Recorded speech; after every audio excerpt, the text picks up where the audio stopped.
ओम भद्रं नोऽपि वातया मनः। ओम शांति शांति शांति। मंचासीन श्री मदन नारायण जी महाराज, श्री रामोतार जी महाराज, उनके चरण कमलों में वंदन करते हुए कुशल संचालक लेक्चरर साहब, उपस्थित सभी भक्त अर्थात भगवती माता बहनें, सभी का हार्दिक अभिनंदन।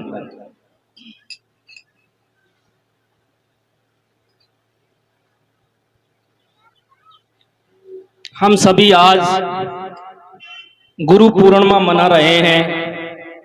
गुरु का हमारे जीवन में बहुत बड़ा महत्व है। ध्यान मूलम गुरु मूर्ति, पूजा मूलम गुरु पदम, मंत्र मूलम गुरु वाक्यम, मोक्ष मूलम गुरु कृपा। यानी गुरु की हमें क्यों आवश्यकता पड़ती है? क्योंकि हम सब दुखी हैं जीव भाव से। उस जीव भाव को निवृत्त करने के लिए हमें गुरु के पास जाना पड़ता है। गुरु का अर्थ है गु मानी अंधकार, रु मानी प्रकाश। जैसे अंधकार प्रकाश से नष्ट हो जाता है, ऐसे अंधकार मानी अज्ञान और प्रकाश मानी ज्ञान। जो ज्ञान यानी जो अज्ञान से ज्ञान की ओर ले जाए उसको कहते हैं गुरु। तो शिष्य होता है अज्ञानी कि मैं मेरे को नहीं जानता हूं, यह है अज्ञान। क्या तुम ऐसा महसूस करते हो कि मैं मेरे को जानता हूं?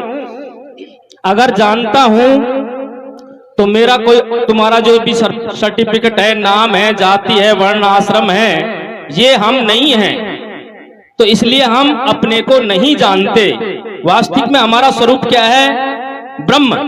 मैं ब्रह्म हूं, लेकिन गुरु जो है ब्रह्म को जानता है, इसलिए गुरु ज्ञान स्वरूप है और शिष्य अज्ञान वाला है।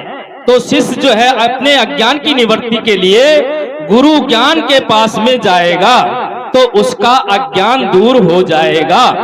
अज्ञान दूर हो जाने से उसके सारे दुखों की निवृत्ति हो जाएगी। यानी मैं ब्रह्म हूं उसे पता लग जाएगा।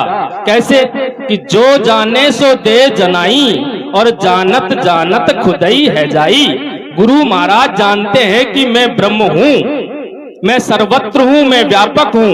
उन्होंने ये ज्ञान अपने परंपरा से, जो गुरु उनके जो पूर्वज थे उनसे प्राप्त किया कि मैं कोई शरीर नहीं हूं, मैं तो ब्रह्म हूं, सबके अंदर विराजमान हूं। ऐसा ही उन शिष्यों को भी वह ज्ञान देते हैं कि तू भी ब्रह्म है, अविनाशी, आत्म अचल, जगताते प्रतिकूल। यानी तुम जो वास्तविक में हो, अविनाशी हो।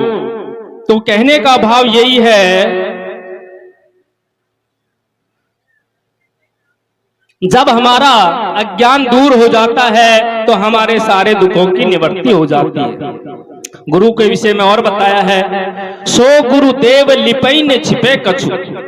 गुरु कैसा होता है? जो न तो किसी भी विकार से लिप्त होता है, न कभी छिपता है। छिपता नहीं है वो अलुप्त प्रकाश है। उसका प्रकाश कभी भी नहीं छुपता है, सदा ज्ञान स्वरूप है तीनों अवस्थाओं में। सो गुरुदेव लिपई ने छिपे कछु, सत्य रजो तम ताप निवारी। जो हमारी त्रिविध ताप है, अध्यात्म ताप, अधिदेव ताप, अधिभूत ताप, पंचकलेश आदि सारी दुखों का निवारण कर देते हैं। सो गुरुदेव लिपई ने छिपे कछु, सत्य रजो तम ताप निवारी।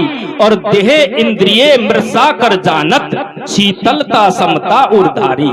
जो हमारा शरीर है, हमारी इंद्रियां हैं, जो दिखने में संसार आता है, वो सब झूठा है। ये गुरुदेव बता देते हैं कि ये सब झूठा है। शीतलता समता उर्धारी, उससे शीतलता की प्राप्ति होती है। शीतलता का अर्थ है शांति, जिसको परम शांति कहते हैं। वो परम शांति अपने निज स्वरूप को पाकर ही मिलती है। और समता उर्धारी कैसे हैं गुरुदेव? उनके हृदय में सब में संभावना होती है। क्यों? क्योंकि सब में एक ही तत्व विराजमान है। कौन है वो तत्व? वो तत्व है चेतन। वो चेतन सब में बराबर से लबालब भरा हुआ है, समता उर्धारी और व्यापक ब्रह्म विचार अखंडित। वो ब्रह्म कैसा है? व्यापक सब जगह, व्यापक ब्रह्म विचार अखंडित। द्वैत उपाधि सबई जिनतारी, यानी दूसरा कोई नहीं है। द्वैत उपाधि सबई जिनतारी और शब्द सुनाए संदेह मिटावत। सुंदर वा गुरु की बलिहारी, जो शब्द सुना करके हमारे संदेह को मिटा दे, हमारे भ्रम को मिटा दे, मैं कौन हूं इस बात का ज्ञान करा दे, उसे कहते हैं गुरु। तो गुरु मानी ज्ञान और शिष्य के पास में है अज्ञान। क्यों? क्योंकि अंधेरे के बिना, प्रकाश के बिना अंधेरा नहीं जा सकता। ये हम उदाहरण में देख सकते हैं। ऐसे ही ज्ञान के बिना अज्ञान नहीं जा सकता। अंधेरे से अंधेरा नहीं मिटता है, अज्ञान से अज्ञान नहीं मिटता है। अज्ञान की निवृत्ति केवल ज्ञान से होती है। तो इस बात को हम ध्यान में रखें। और सबको धन्यवाद, सबको बार बार प्रणाम। क्यों? क्योंकि तुम्हारे अंदर वो तत्व विराजमान है, जो तत्व कभी मिटता नहीं है। तुम अजर अमर हो, तुम अविनाशी हो। मैं तुमको बार बार प्रणाम करता हूँ। गुरु के ऊपर श्रद्धा बना करके अपने वास्तविक स्वरूप को जानने में जो है पूरा पुरुषार्थ करो और गुरु के सानिध्य में रह करके अच्छे शास्त्रों का अध्ययन करो, गुरु के पास जाओ, अच्छे कर्म करो और बढ़ते रहो, विचार करो। इन शब्दों के साथ में ही मैं अपनी वाणी को विराम देता हूँ। बोलिए सच्चिदानंद भगवान की जय हो। बोले श्री नारायण जी महाराज की जय हो। बोले ईश्वर राम जी महाराज की जय हो।